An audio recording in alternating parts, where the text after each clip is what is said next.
નમસ્કાર વિદ્યાર્થી મિત્રો, આપણે વાત થઈ હતી બીએમાં ચેપ્ટર પહેલું ક્લિયર કર્યું. આજે આપણે ચેપ્ટર 2 પાના નંબર 12 ચેપ્ટરનું નામ છે ધંધાકીય સેવાઓ 1. એમાં આજે આપણે વીમો એના વિશે અભ્યાસ કરવાનો છે. એટલે જે જોખમો રહેલા છે આપણી માલ મિલકત અને જીવનને લગતા, એની સામે રક્ષણ મેળવવા માટે આપણે વીમા કંપની પાસેથી વીમો ઉતરાવી, જેથી કરીને આપણે સંભવિત જોખમ છે એને ટાળી તો નથી શકતા, પણ એની સામે નાણાકીય વળતર આપણે મળી રહે છે. એટલે અત્યારે આ વીમા શબ્દથી તમે બધા પરિચિત રહીશું. LIC છે, એનો વીમો મેજોરિટી મોટાભાગના જે વ્યક્તિઓ છે LICનો વીમો લેતા હોય, એટલે એટલી તો આપણે ખબર છે કે વીમો છે એ આપણે કંઈક નુકસાન થયું હોય તો એની સામે વળતર મળે છે. નિર્જીવ વસ્તુમાં વળતર મળે છે. જ્યારે આપણે આગળના અભ્યાસમાં ભણશું કે વીમાના જે 2 પ્રકારો છે, એક સામાન્ય વીમો અને એક જીવન વીમો. એમાં જીવન વીમો છે એમાં વળતર, કારણ કે માનવ શરીરનું મૂલ્ય છે એ આંકી શકાતું નથી, એટલે એનું વળતર તમે જે વીમો ઉતરાવ્યું એ વીમાની રકમ વત્તા એના જે લાભો હોય એ તમને મળી જાય છે. કાંઈ વાંધો એની ચર્ચા આપણે આગળ સ્ટેપ બાય સ્ટેપ કરીશું. પહેલાં તો આપણે વીમાનો અર્થ, ત્યારબાદ વીમાનો કરાર અને તેના સિદ્ધાંતો આજે આપણે એ ભણવાના છે. પ્રશ્ન આપણો એવો છે કે વીમો એટલે શું અને તેના સિદ્ધાંતો સમજાવો. તેના 4 સિદ્ધાંતો છે. આ સિદ્ધાંત ઉપર છે એ વીમો ચાલે છે. પહેલાં વીમાનો અર્થની આપણે વાત કરીએ તો વીમો એટલે 2 પક્ષકાર વચ્ચે એવો લેખિત કરાર કે જે દ્વારા વીમો લેનાર પ્રીમિયમની રકમના અવેજના બદલામાં વીમો ઉતારનાર પાસેથી એવું વચન મેળવે છે કે જો તેને, એટલે કે વીમો લેનારને, નક્કી કરેલા જોખમોને કારણે નુકસાન થાય તો નક્કી કરેલી રકમની મર્યાદા અને નક્કી કરેલી ગણતરી પ્રમાણે આર્થિક નુકસાન ભરપાઈ કરી આપવામાં આવશે. એટલે વીમા કંપની અને વીમો લેનાર બંને વચ્ચે એવો કરાર થાય છે કે અમે કંઈક રકમ ભરીએ, જેને પ્રીમિયમની રકમ ભરીએ, એના બદલામાં જો અમને, એટલે વીમો ઉતારનારને કાંઈ નુકસાન જાય તો નક્કી કરેલી રકમની મર્યાદા અને નક્કી કરેલી ગણતરીએ તમને શું મળશે? વળતર.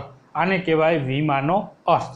તો મિત્રો, આ અર્થ છે એ પણ લખી લેજો. ચોપડીમાં પાના નંબર 12 ઉપર જ આપ્યો છે વ્યવસ્થિત. એટલે આ છે વીમાનો અર્થ.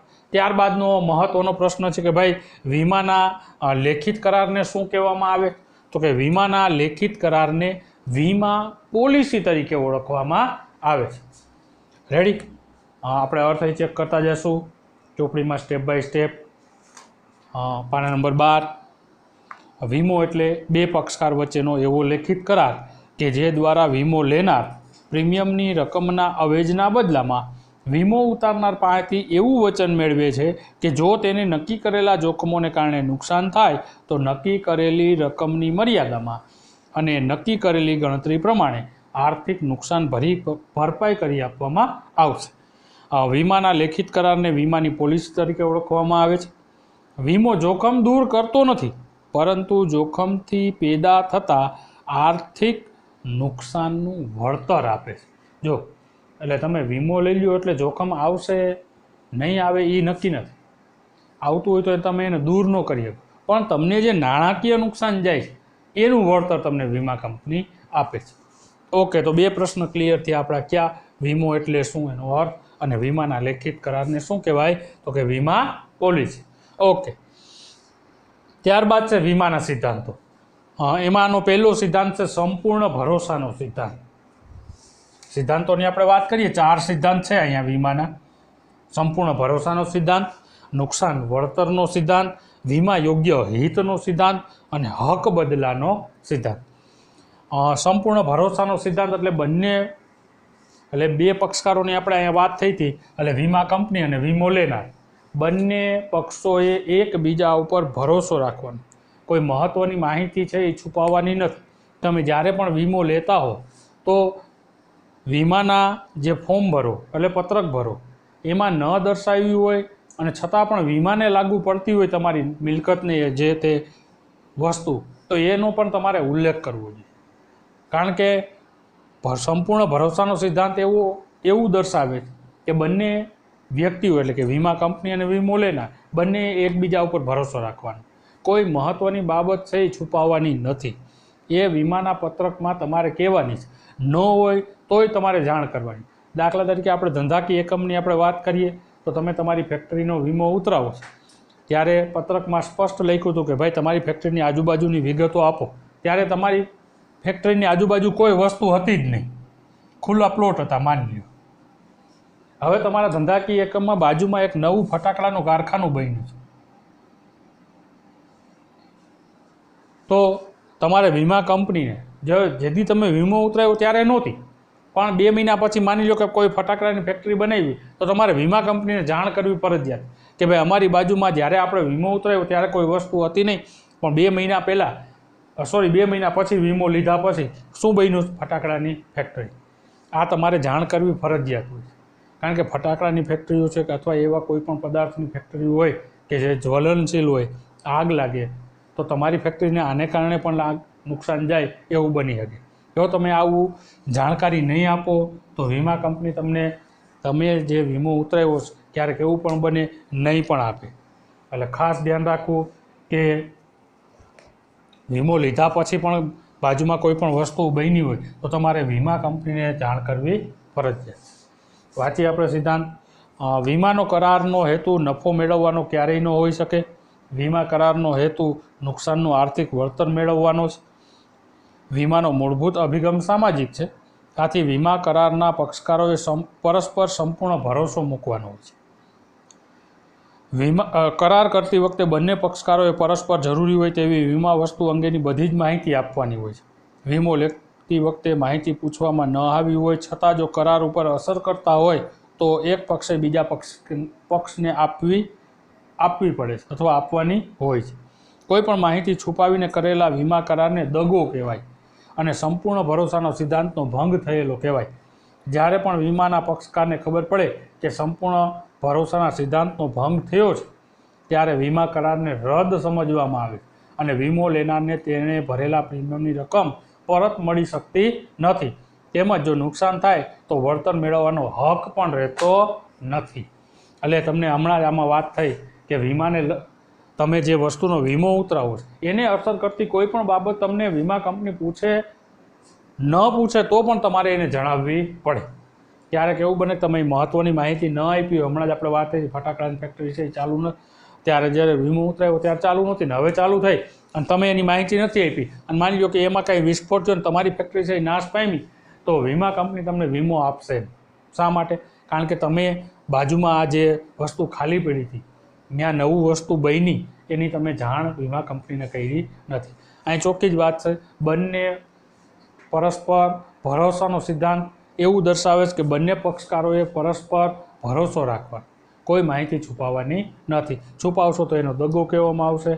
ઘણીવાર એવું બને કે તમે પ્રીમિયમ ભર્યું એ પણ રકમ જાહે અને તમને નુકસાન થયું છે એ પણ મળશે નહીં. ઓકે મિત્રો, તમારી રીતે આની અંદર 2 કે 5 રીતે આરામથી લખવાની છે.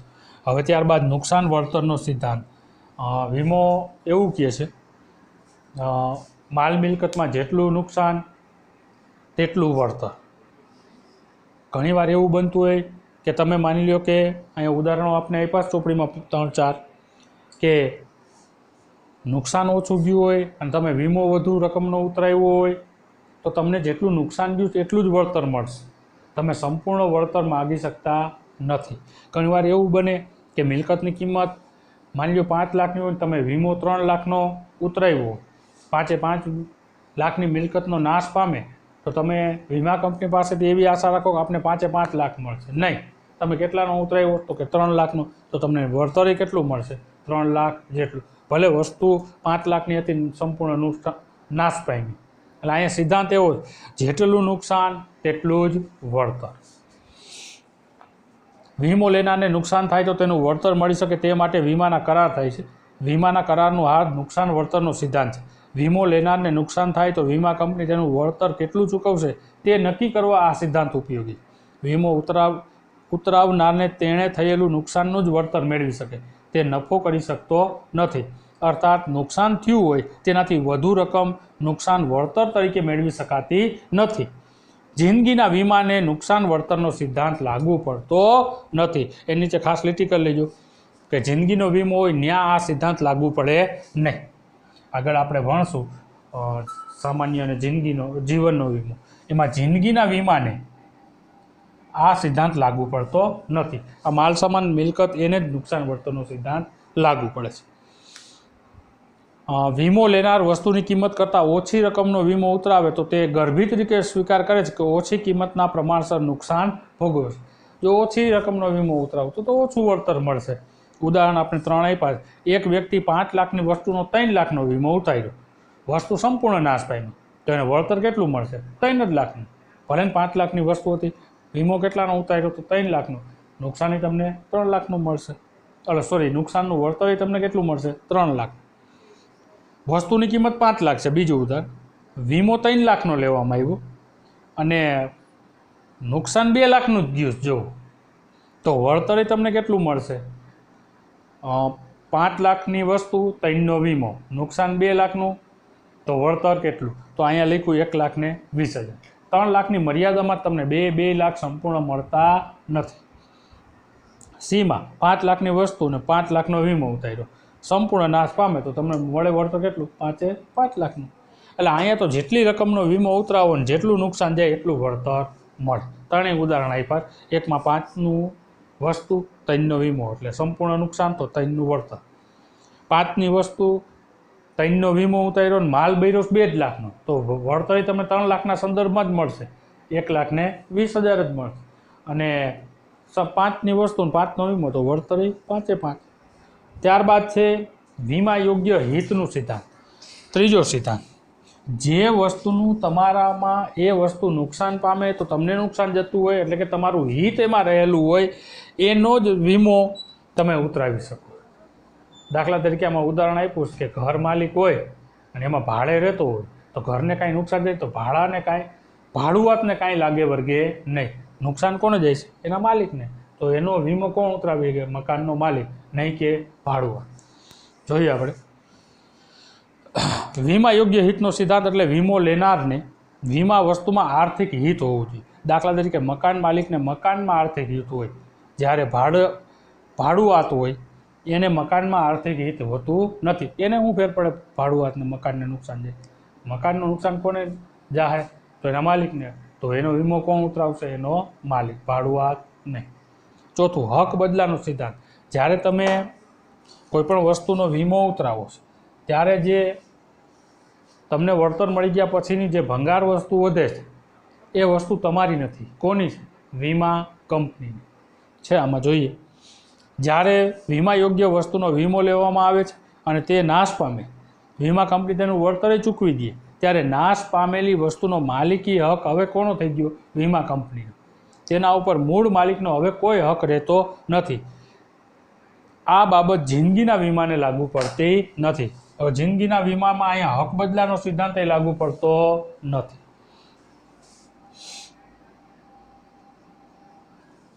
એટલે હક બદલાનો સિદ્ધાંત એવું કે માની લો કે તમે મોટરસાઇકલનો વીમો ઉતરાવ્યો અને તમને વળતરે મળી ગયું, તો હવે એ મોટરસાઇકલનો જે ભંગાર વેચો એનો માલિકી હક તમારો નથી. કોનો? વીમા કંપની.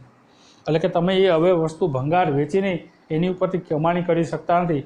એ ભંગાર હવે વીમા કંપનીનો, કારણ કે તમને એનું વળતર મળી ગયું. ઓકે મિત્રો, શું ભણ્યા આપણે? તો કે વીમાનો અર્થ, તેનો લેખિત કરાર એટલે એની પોલિસી, અને વીમાના 4 સિદ્ધાંતો. કયા? સંપૂર્ણ ભરોસાનો, નુકસાન વળતરનો, વીમા યોગ્ય હિતનો અને હક બદલાનો. આ 4માં તમારી રીતે આરામથી 2-5 લીટીઓ લખીશ. ઓકે.